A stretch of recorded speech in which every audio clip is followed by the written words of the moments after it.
l'ordonnance sur le renforcement de la négociation collective suscite des réactions assez manichéennes.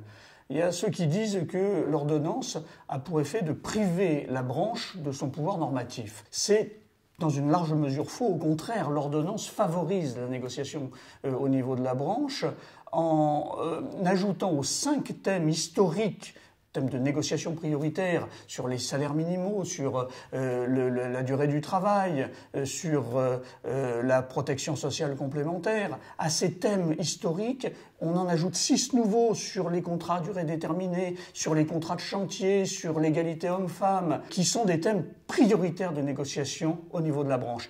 Et encore, la loi rajoute également 5 autres thèmes qui sont des thèmes spécifiques où la volonté, c'est que ce soit la branche qui s'en empare. Je citerai par exemple l'insertion des travailleurs handicapés, le nombre de délégués syndicaux dans les entreprises. Voilà la réalité, le champ de la négociation de branche est élargi.